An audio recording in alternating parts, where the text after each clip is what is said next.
Greetings and welcome back to Drew's office. What do we mean by a nested formula? Suppose we want to add together the gross of the highest movie plus the gross of the lowest movie. In the formula bar, sum just wants to know which numbers to add up. And if we provide more than one number or range, we separate them using commas. For the number 1, we can nest the max function in here. And the thing to remember is that each function brings its own pair of brackets. Select our range, close the brackets, and then we need a comma. For number 2, we can use the min function, select our range, close the brackets for the min function, close the brackets for the sum function. So in this example, we would say that the max function and the min function are both nested inside the sum function.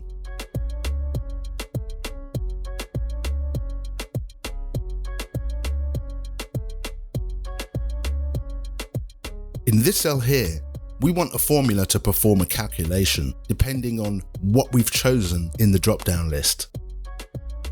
The ifs function will allow us to check for a condition, and we just want to check, is C15 equal to sum?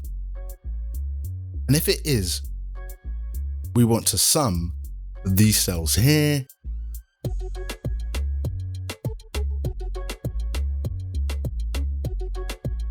The second logical test is whether C15 is equal to average.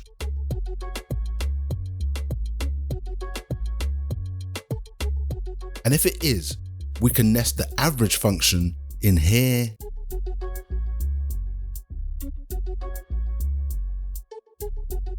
In this example, the sum and the average function are both nested inside the ifs function.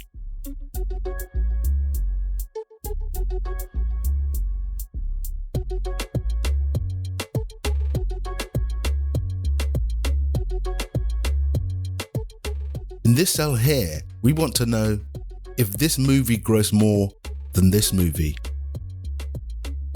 We can use VLOOKUP to get the gross for the first movie. The lookup value is this cell here. And where can Excel find that value?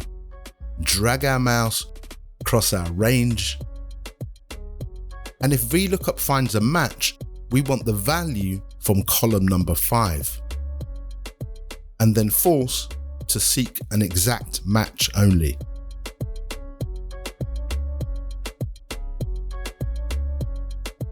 And we want to know if that gross is greater than, and then build another VLOOKUP to find the gross for the second movie.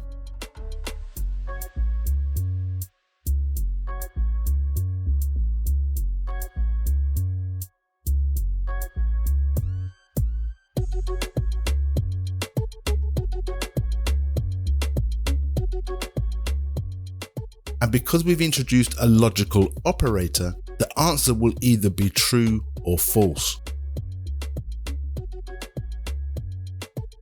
But instead, we want the result to be either yes or no. Back inside the formula bar, we can push this VLOOKUP across a little bit and insert the if function. And the if function wants to know, what do you want me to test? And our logical test is this VLOOKUP result greater than this one? So if we type a comma at the end, we're into the second argument for the if function. If it's true, we'll have the word yes. We need to wrap this in quotation marks. Then we need a comma. If it's false, we'll have the word no. Close our brackets and boom.